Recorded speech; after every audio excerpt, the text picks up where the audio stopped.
ಶರೋನ್ ರಾಜ್ ಕೊಲೆಗೆ ಕಾರಣರಾದ ಗ್ರೀಷ್ಮಾಗೆ ನೆಯ್ಯಟಿಂಕರ ಹೆಚ್ಚುವರಿ ಸೆಷನ್ ನ್ಯಾಯಾಲಯ ಮರಣದಂಡನೆ ವಿಧಿಸಿದೆ. ಈ ಮೂಲಕ ಅತಿ ಕಿರಿಯ ಯುವತಿಗೆ ಮರಣದಂಡನೆ ಶಿಕ್ಷೆ ನೀಡಿದಂತಾಗಿದೆ. 2022ರಲ್ಲಿ ನಡೆದ ಘಟನೆಯ ತೀರ್ಪು ನಿನ್ನೆ ಹೊರಬಿದ್ದಿದೆ. ಆರೋಪಿ ಗ್ರೀಷ್ಮಾಗೆ ಮರಣದಂಡನೆ ಮತ್ತು ಆಕೆಯ ಚಿಕ್ಕಪ್ಪ ನಿರ್ಮಲಾ ಕುಮಾರ್ಗೆ 3 ವರ್ಷಗಳ ಕಠಿಣ ಸೆರೆಮನೆವಾಸ ಶಿಕ್ಷೆ ನೀಡುವಂತೆ ನ್ಯಾಯಾಲಯ ತೀರ್ಪು ಹೊರಹಾಕಿದೆ.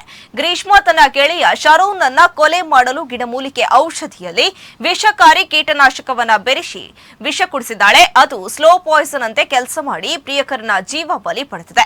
ಕೊಲೆಯ ಜೊತೆಗೆ ಅಪಹರಣ ಮತ್ತು ಸಾಕ್ಷ್ಯ ನಾಶ ಸೇರಿದಂತೆ ಹಲವಾರು ಇತರ ಆರೋಪಗಳಲ್ಲಿ ಗ್ರೀಷ್ಮಾ ತಪ್ಪಿತಸ್ಥೆ ಎಂದು ನ್ಯಾಯಾಲಯ ತೀರ್ಪು ನೀಡಿದೆ. ಅಕ್ಟೋಬರ್ 14, 2022ಕ್ಕೆ ಪ್ರಿಯತಮೆ ಗ್ರೀಷ್ಮಾ ಶರೋನ್ಗೆ ಗಿಡಮೂಲಿಕೆಯ ವಿಷವನ್ನ ನೀಡಿದ್ದಾಳೆ. ರಹಸ್ಯವಾಗಿ ವಿವಾಹವಾಗಿದ್ದ ಶರೋನ್ನನ್ನ ಮನೆಗೆ ಆಹ್ವಾನಿಸಿದ್ದಾಳೆ.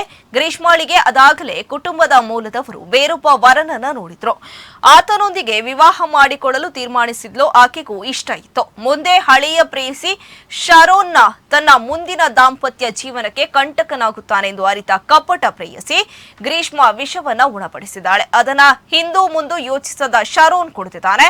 ಇದಾದ ಬಳಿಕ ಶರೋನ್ ಬಹು ಅಂಗಾಂಗ ವೈಫಲ್ಯವನ್ನ ಅನುಭವಿಸಿದ್ದಾನೆ.